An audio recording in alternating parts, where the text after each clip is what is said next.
औज़ुबिल्लाहिमिनश्शैतानिर्रजीम बिस्मिल्लाहिर्रहमानिर्रहीम। अस्सलाम वालेकुम। मैं सरफराज अहमद में आपकी खिदमत में हाज़िर हूँ और आज का हमारा पर्सनालिटी थेरीज़ का second lecture theories of personality, इसमें हम साइकोडायनामिक पर्सपेक्टिव को डिस्कस करेंगे। जो पर्सपेक्टिव्स हैं पर्सनालिटी के, थेरीज़ आप उनको कह सकते हैं, उनमें साइकोडायनामिक पर्सपेक्टिव जो कि बेसिकली सिगमंड फ्राइड का पर्सपेक्टिव है, वो पर्सनैलिटी के बारे में क्या कहता है, किस तरह उसको डिफ़ाइन और एक्सप्लेन करते हैं। आइए तो इस बारे में डिटेल में बात करते हैं। इस लेक्चर को पूरा सुनिएगा ताकि आपको इसके कॉन्सेप्ट्स जो हैं वो समझ आ सकें और आपका ये टॉपिक अच्छे से क्लियर हो सके। तो आइए आज के लेक्चर का आगाज़ करते हैं। सबसे पहले हम बात करते हैं फ्राइड की जो कंसेप्शन है पर्सनैलिटी के हवाले से, और इसमें हम बात करें तो स्ट्रक्चर ऑफ पर्सनैलिटी पहले आती है।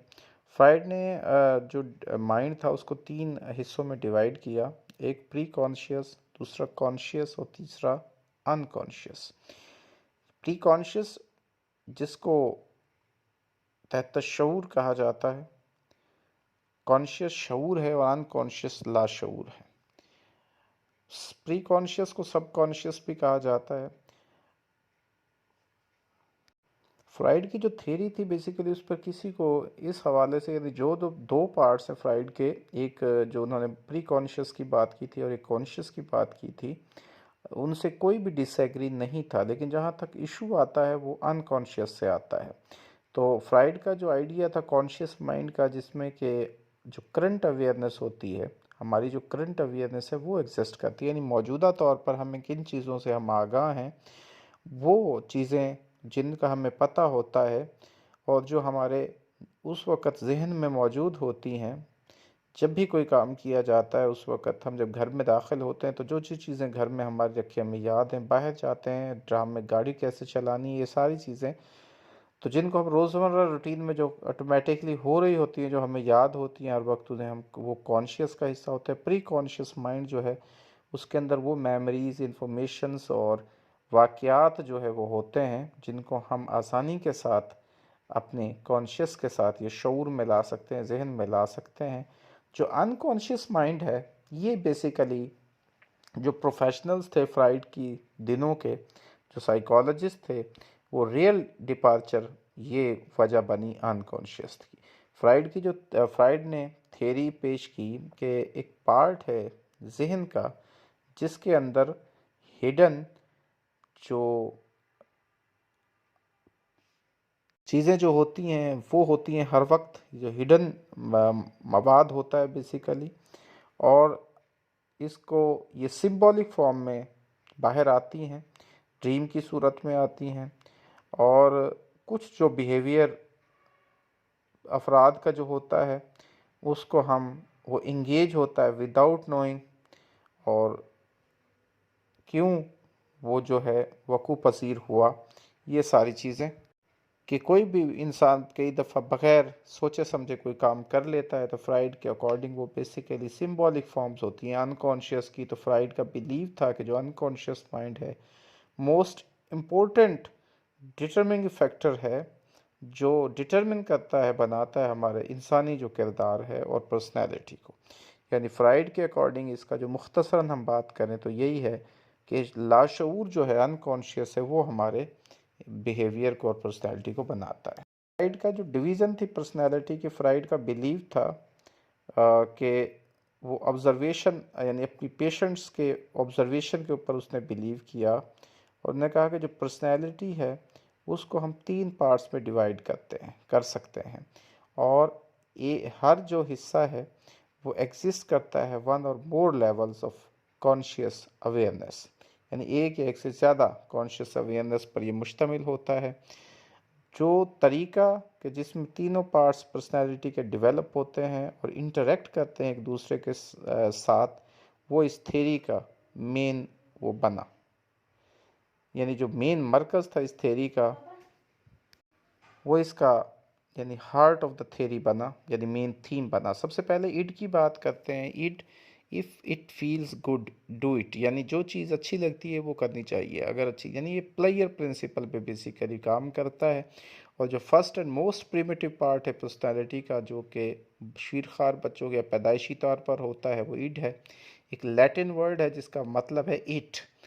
तो इड जो है ये बेसिकली कम्प्लीटली फ्राइड के अकॉर्डिंग अनकॉन्शियस है, प्लेयर सीकिंग है, एमोरल पार्ट है, यानी इसका ताल्लुक मोरालिटी से नहीं है, एमोरल है पर्सनालिटी का और एग्जिस्ट करता है बात। और इसके अंदर तमाम जो बेसिक बायोलॉजिकल ड्राइव्स होती हैं, hunger, thirst, self preservation, sex, ये सारी जो हैं ये इसमें बेसिक जो बायोलॉजिकल ड्राइव्स ये सारी मौजूद होती हैं। फॉर एग्जांपल फ्राइड ने जो है थॉट जो है फ्राइड का ख्याल था कि जो बच्चे होते हैं छोटे उनके अंदर सेक्स ड्राइव होती है, और ये उसके कुलीग्स थे और दूसरे जो उस वक़्त के लोग थे उनके लिए एक शॉकिंग था ये चीज़ें।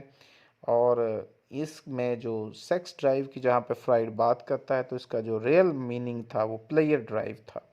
और ये प्लेयर ड्राइव बेसिकली के जो सीक आउट प्लेयरेबल सेंसेशंस, यानी ये वो चीज़ें तलाश की जाती हैं इसके ज़रिए बच्चा उन चीज़ों को जिनसे उसे प्लेयर मिल रहा होता है, वो खुशी मिल रही होती है उसे और उसे सुकून मिल रहा होता है, उन चीज़ों की वो तलाश करता है। इसके बाद ईगो आती है। ईगो जो सेकंड पर्सनालिटी की टाइप पार्ट ऑफ पर्सनालिटी, इसमें ये एग्जेक्टिव डायरेक्टर है बेसिकली। इसको एग्जेक्टिव डायरेक्टर कहा जाता है। अफराद जो होते हैं नॉर्मली वो जो हमारी जो एक इन्फेंट्स की नीड्स होती हैं, शीरखार की ज़रूरियात होती हैं, उनको पूरा करना चाहते हैं, उनको सेटिस्फाई करने की कोशिश करते हैं जितनी जल्दी मुमकिन हो सके उतना। तो जो शीरखार होते हैं वो उनको तब फीड किया जाता है जब वो भूखे होते हैं। उनके जब वो गीले हो जाते हैं तो उनको उनके पैम्पर्स वगैरह या उनके ड्रेस जो चेंज किए जाते हैं। और उनको जब भी वो चीखते या चिल्लाते हैं, रोते हैं, तो फिर उनको लिया जाता है, गोद में लिया जाता है, उनको खिलाया जाता है। ये सारी बेसिकली होती हैं जो कि ये सेटिस्फाई करती है इन्फेंट्स की नीड्स को।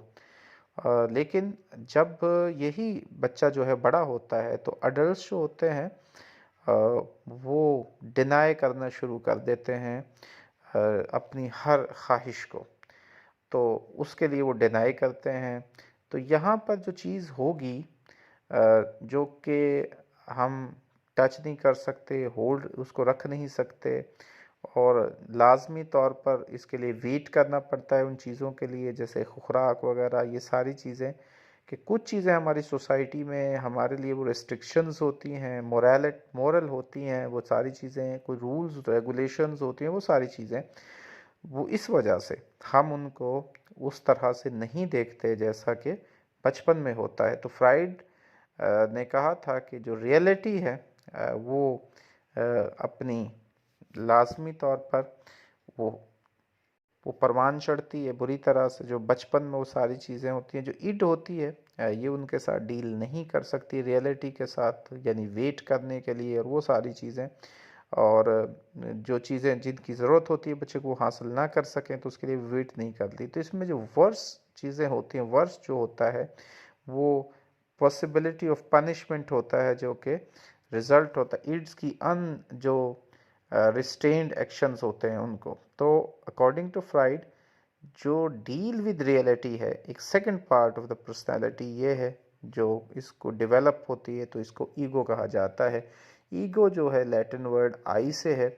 मोस्टली ये कॉन्शियस होती है और ये मोर रैशनल, लॉजिकल और इड के जो है मुखालिफ होती है। यानी इड प्लेयर प्रिंसिपल पे काम कर रही होती है, तो ईगो जो है वो रियलिटी प्रिंसिपल्स पे काम कर रही होती है, कि जो रियलिटी है उसके ऊपर ये बेस कर रही होती है। थर्ड जो टाइप है पर्सनालिटी की या स्ट्रक्चर ऑफ पर्सनालिटी में जो बात करते हैं स्ट्रक्चर, वो है मोरल वॉचडॉग, सुपर ईगो। ये है कि फ्राइड ने इसको थर्ड और final part of the personality कहा, जो मोरल सेंटर ऑफ पर्सनैलिटी है, सुपर ईगो। सुपर ईगो एक लैटिन वर्ड है और इसका मतलब है ओवर द सेल्फ, यानी अपनी ज़ात से आगे होना उस पे। तो ये एक प्री स्कूल एज चाइल्ड के साथ अंदर डिवेलप्स होती है। ये उसको रूल्स, कस्टम्स, एक्सपेक्टेशंस और जो सोसाइटी की होती है वो सिखाती है। सुपर ईगो के अंदर जो है कॉन्शियस और जो पार्ट ऑफ पर्सनैलिटी जो कि लोगों को, अफराद को ये गिल्ट फील करवाता है या उनके अंदर मोरल एंजाइटी पैदा करता है जब वो कोई भी गलत काम करते हैं। तो जब भी कोई शख्स गलत काम करता है, उस गलत काम को करने के नतीजे में जब वो अगर उसे गिल्टी फील करता है और उसकी वजह से वो या उसके अंदर एंजाइटी पैदा होती है, तो इसे बेसिकली सुपर ईगो कहा सिगमंड फ्राइड ने।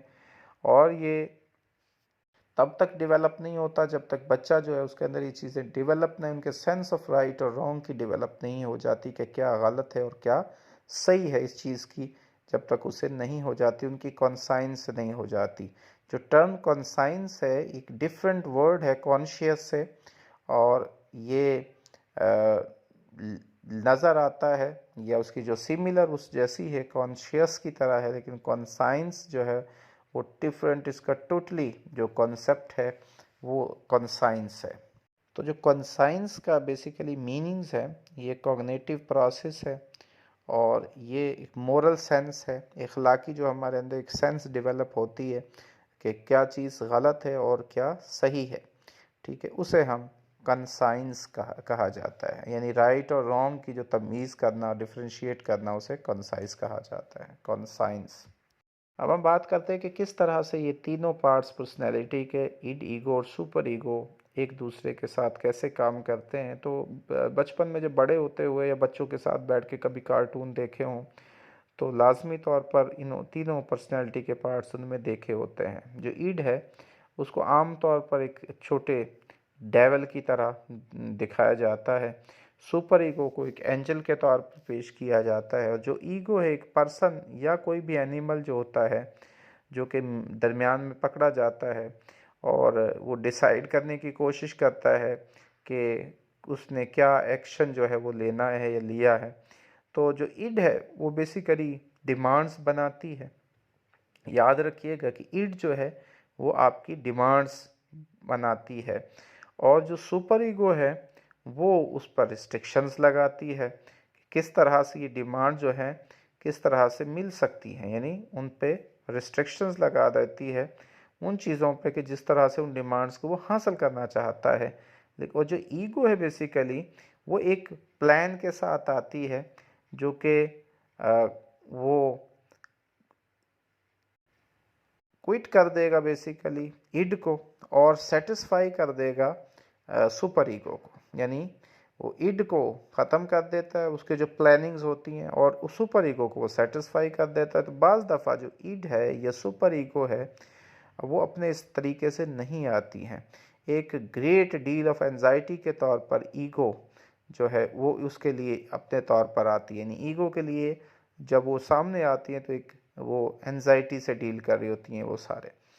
फिजियोलॉजिकल डिफेंस मैकेनिज़म्स की साइकोलॉजिकल डिफेंस मैकेनिज़्म की जो बात की थी सिगमंड फ्राइड ने, ये बेसिकली किस तरह से जो एंजाइटी पैदा होती है जब कि ईड और सुपर ईगो वो अपने इस तरीके के मुताबिक नहीं आती, जो वो रास्ता उनका होता है अपना रास्ता नहीं लेती हैं, तो उसकी वजह से जो एंजाइटी पैदा होती है उस एंजाइटी को साथ डील करने के लिए वो एक अनकॉन्शियसली एक डिस्टॉर्टिंग जो चीज़ें होती हैं, अनकॉन्शियसली जो डिस्टॉर्ट कर रही होती है हमारी परसेप्शन को रियलिटी की, तो उनके साथ डील करने के लिए जो इस्तेमाल किए जाते हैं मैकेनिज़्म, डिफेंस मैकेनिज़्म उनको कहा जाता है। ये जो डिफेंस मैकेनिज़्म है मेनली ये आउटलाइंड और स्टडी किए थे फ्राइड की जो डॉटर थी एना फ्राइड, उसने एक साइको एनालिस्ट थी, और इन तीनों पार्ट्स ऑफ पर्सनालिटीज़ के फंक्शन के लिए कि ये three parts of the personality किस तरह से फंक्शन करें, तो जो कांस्टेंट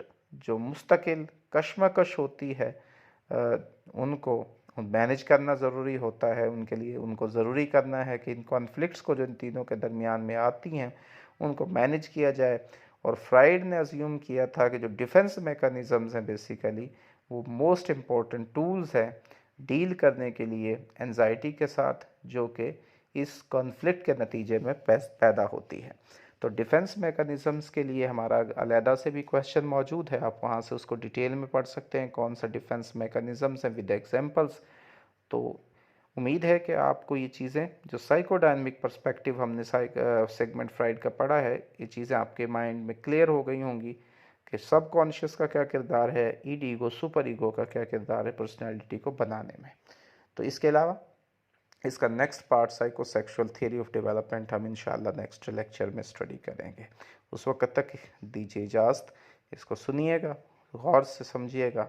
अल्लाह ताला आपकी ज़िंदगी में आसानियाँ नसीब फरमाए और आसानियाँ तकसीम करने की तौफीक नसीब फरमाए। दुआ में याद रखिएगा। अल्लाह।